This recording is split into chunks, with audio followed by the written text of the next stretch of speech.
ये एक एलिगेशन आपके साथ चिपक गया है कि आप अंधविश्वास फैलाते हैं और अपने मतलब को बता देते हैं कि ये हमको दिखता है, ये कहते नहीं दिखता। कभी आपने बात की हिंदू राष्ट्र की उनसे? नहीं, जरूरत ही नहीं।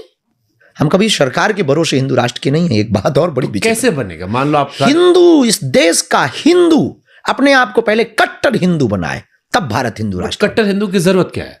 ये फंस गया। आपके मंच पे हमने कई बार देखा कि आप कहते हो कि तुम्हारा फलाना नाम है, तुम्हारे चाचा ये है, तुमको बीमारी ये है। एक पत्रकार का भी आपने पर्चा खोल दिया था, बेचारा बड़ा गाली खाया बाद में। आप पर भी आरोप लगा कि उसके फेसबुक से आपने पढ़ लिया था। धंधा बंद करवाएगा क्या? हाँ। आपको लगता है वो असंवेदनशील बयान था जो कुंभ पर आपने दिया? आपने स्टेटमेंट एक दे दिया था कि जो कुंभ नहीं आएगा वो देशद्रोही है, वो देशद्रोही है। जब ये कह दिया कि जो नहीं आएगा वो देशद्रोही है, तब लोग कह रहे हैं, मान लीजिए कोई जैसे कोई आदमी सियाचिन में नौकरी कर रहा हो या बॉर्डर पे हो, या मेरे सब पत्रकार जो दिल्ली इलेक्शन कवर कर रहा था, अब आपने हम लोग को तो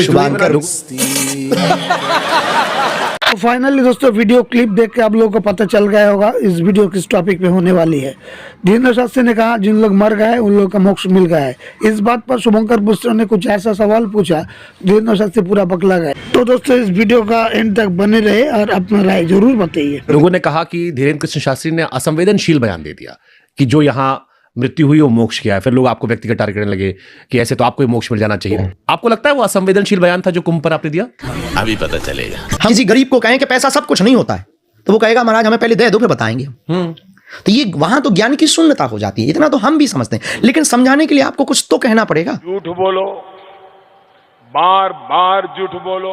तो हमारे अर्थ का अनर्थ कर दिया लोगों ने। इस बात का हमें बहुत कष्ट है, इस बात का हमें दुख है कि आपने जो बोला ठीक बोला है। आपने जो हमें किसी ने कहा कि हम आपको मोक्ष दिला देंगे, वो सब अपनी अपनी बातें उनकी जगह ठीक है। जिनकी जैसी श्रद्धा होगी वो अपने अपने हिसाब से वो ठीक कह रहे हैं। अच्छा, हमको सिखा रिया है। क्योंकि उस बात पर तंज कस रहे थे कि अगर ऐसे मोक्ष मिलना धीरेन्द्र शास्त्री जी को हम धक्का दे दें। हाँ बिल्कुल, हमने वो सुना, बहुत लोग वो सुना है। तो उनका अपनी जगह कहना ठीक है, चूंकि वो समझ नहीं पाए, हमारे तत्व को समझ, अर्थ का अनर्थ निकाल दिया, इसलिए उनके शब्द मुंह से ऐसा निकल रहा है। हमारा किंचित मात्र भी ऐसा उद्देश्य नहीं था। मैं इसको एक और इसमें कोट करता हूं। एक शंकराचार्य, उन्होंने कहा कि आप भाजपा सरकार के प्रचारक के तौर पर काम करने लगे वहां पर, कि सरकार पर सवाल कवर करने के लिए आपने वो लाइन बोली। नहीं, मुझे कैसे भी करके निकाल मेरे भाई, मैं फंस गया हूं यहाँ। 140 साल वाला जो थ्योरी थी, 140 साल बाद कुंभ हो रहा है, ये गलत फैलाया गया था। ये नहीं है, ये हर बार फैला दिया जाता है।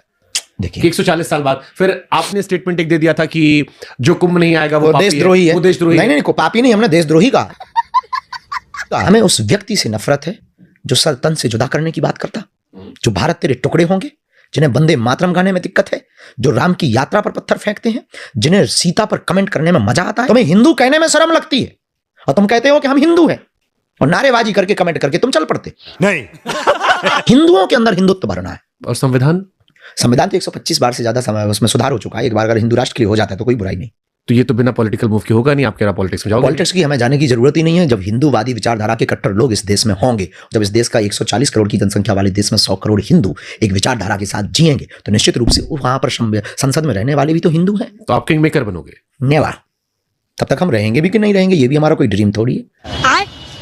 500 साल राम मंदिर को इस देश में लग गए। हिंदुओं जैसा कोई बुजदिल तुम्हें लगता है कोई होगा? 500 साल तुम्हें राम मंदिर के लिए लग गए, तो हिंदू राष्ट्र के लिए तो 1000 साल तो लेके ही चलो।